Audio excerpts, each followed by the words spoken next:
10 വർഷങ്ങൾക്ക് ശേഷം ഞാനും അപ്പച്ചനും കൂടി വീണ്ടും ഒരു വേളാങ്കണ്ണി യാത്ര പോവുകയാണ്. മുന്നേ ഒരുപാട് തവണ വേളാങ്കണ്ണിയിൽ പോയിട്ടുണ്ടെങ്കിലും അതെല്ലാം ടൂറിസ്റ്റ് ബസ്സിലായിരുന്നു.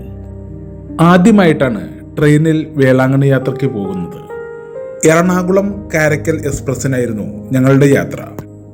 ഇതുവരെയും ട്രെയിനിൽ പോകാത്തവർക്കായിട്ട് ഒരു വിവരം പങ്കുവെക്കുകയാണ്.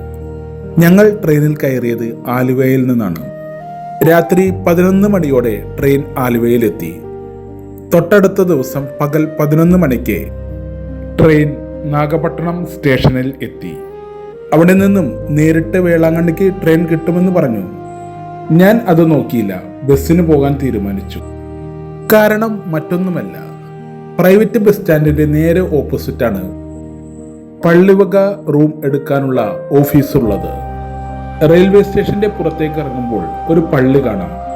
പള്ളിയുടെ അടുത്തുനിന്ന് നോക്കുമ്പോൾ തന്നെ നാഗൈ ടീ ജംഗ്ഷൻ എന്നൊരു കടയുണ്ട്. ആ കടയുടെ മുന്നിൽ നിന്നാൽ വേളാങ്കണ്ണിക്കുള്ള ബസ് കിട്ടും. 8 കിലോമീറ്റർ ദൂരമുണ്ട് വേളാങ്കണ്ണിക്ക്.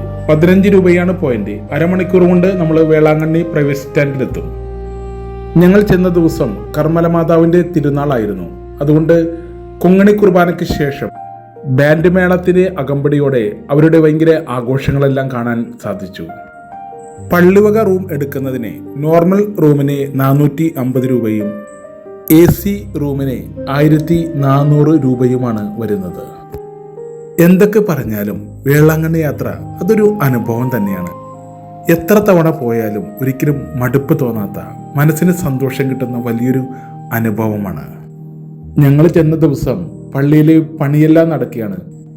അതുകൊണ്ട് പഴയ ബസിലിക്കയിൽ കുർബാനയൊന്നുമില്ല, നമ്മൾക്ക് കയറി പ്രാർത്ഥിക്കാം എന്ന് മാത്രമേ ഉള്ളൂ. ഞങ്ങൾ ചെന്ന ദിവസം 6 മണിക്കുള്ള തമിഴ് കുർബാനയും പിറ്റേ ദിവസം 9 മണിക്ക് മോർണിംഗ് സ്റ്റാർ ചർച്ചിൽ മലയാളത്തിലുള്ള കുർബാനയും കണ്ടു. മാതാവിൻ്റെ അടുത്ത് എല്ലാ നിയോഗങ്ങളും സമർപ്പിച്ച് നാഗപട്ടണത്തു നിന്നും വൈകിട്ട് 5 മണിക്കുള്ള ട്രെയിനിൽ തിരിച്ച് എറണാകുളത്തേക്ക്, ആലുവയിൽ ഞങ്ങൾ ഏകദേശം 5:45 എത്തി.